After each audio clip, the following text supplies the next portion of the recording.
We open the doors here at 8:30 in the evening, and people that are homeless will come to the door. They'll be registered, they'll come in, they'll meet others. But when they come through the doors, the idea is that we help them, we feed them, we give them a place to sleep, a place to rest their heads, a place that is warm and safe, that is off the streets, a place that they can receive help, those initial help points to start a journey from going from being homeless to actually being able to look after themselves in an environment that is theirs, that's their own place, it's their own home. The service users come in at 8:30 into hopefully a very warm, food-smelling atmosphere, because when they come in, they're absolutely shattered through walking the streets all day. They're out of the shelter at 8 in the morning, and it's an awful long time. The first thing they do when they come to the shelter is straight in at the door, straight to the hatch, please, cup of tea or coffee. And that's one of the very big things. After that, the meal's served up. It's a casserole or something warming and friendly, that's what they like. The food donations that we receive are absolutely, truthfully, vital to the shelter. We get them from the schools, the colleges, the churches, the people of Lincoln, and they do bring them to the shelter. And those are what enables me to cook the meals for the people that use the services in the Nomad shelter. We've got room for 23 people. We've got dormitories, and so there are about 5 beds in each, with room for 3 ladies. So we've got a ladies' room. We do have ladies that do live on the streets, that do access here. It's not just, homelessness isn't just a male thing, it can hit anybody. We see a variety of reasons why people become homeless. Sometimes it's because they have been homeless for a long time. They've been brought up on the streets almost. But we also see people that have had family breakdown where mum and dad perhaps can't cope with a teenager. So we get sort of 18-year-olds coming to the door that have had problems socialising, interacting with their peers, or have got into drug or alcohol problems. And so they begin to access the centre. We see people that have had good jobs, that have worked really hard all their lives. They might have lost their jobs, their relationships have broken down, it's led into drink or drugs, and their life has spiralled down, and it comes to the point where they've got nowhere else to go, and so they end up on the streets and can quite often end up at our door. My name's Tim, I'm the mental health lead at the Nomad Trust in Lincoln.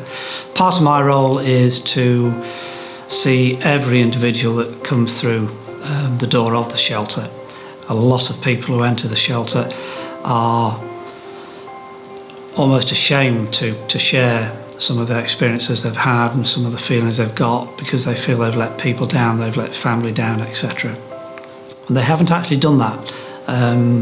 They're basically in a situation where they're desperate because they need a bed for their evening, but they're also desperate because they need somebody to listen to them.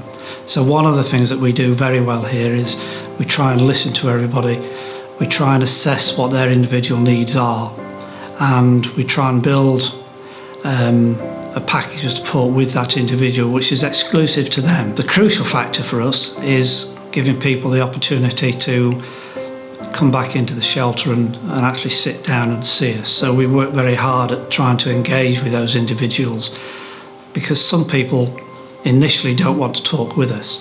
And it's crucial that we do that, because without that, those people will just continue on that pattern of staying out on the street, not engaging with services, missing appointments. And the outcomes of providing that support, and which is why we were so desperate to offer it over the 5-day period, is that we've seen people begin to engage more within the community with other services. We've seen people move into independent accommodation and supported accommodation, and we've seen people begin to take the first strides towards sustaining their situation within the community. What we do at the moment is absolutely brilliant, but it is really limited.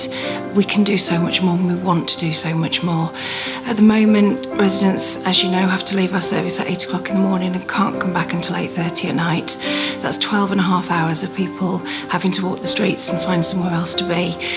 One of the main things we want to offer is day services. Those day services will help anybody who finds themselves street homeless or just with nowhere to go and needing support during the day. It'll give them somewhere to go.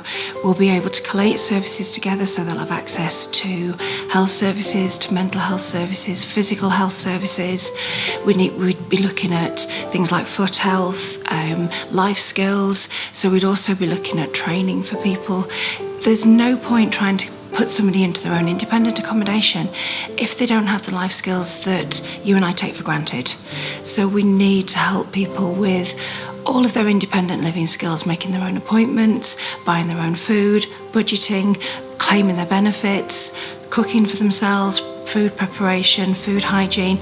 All of those things that the vast majority of us take for granted are things that a lot of our residents have never done. They've never learnt. It's normal for them to not do that. So to put somebody into independent living, we need to go through that process with them. At the moment, we've got groups of people hanging around because they've got nowhere else to go. So they hang around in shop doorways, in car parks, church steps, anywhere in the local community really where they can be because they've got absolutely nowhere else to go. So providing that safe space is going to give people somewhere to go. And so it's going to help our local businesses, it's going to help our neighbours, it's going to help people in the community to not feel quite so intimidated by large groups of people that are there, not for any negative reason other than the fact that they've got nowhere to go. What we're also going to try and do with the accommodation side of that is take people away from the dormitory style accommodation so that people have got some dignity and some respect. It'll give them a sense of belonging and a safe place, which is something that we all need. And you can't look at moving forward in your life and progressing and transforming that life if you don't have that safe space and that dignity. This facility wasn't here. If we didn't have this shelter, people would be street homeless. They would be out on the streets. They wouldn't be able to benefit from, say, a hot meal, a clean bed, warm, safe environment. They would be out on the streets night after night. When we walk past homeless people in the street, we're not just walking past a bundle of rags with a subhuman underneath it. They are a real person. They are someone's son, they're someone's daughter, they're someone's mum, they're someone's dad. And if you can help, please do get in contact. Please do.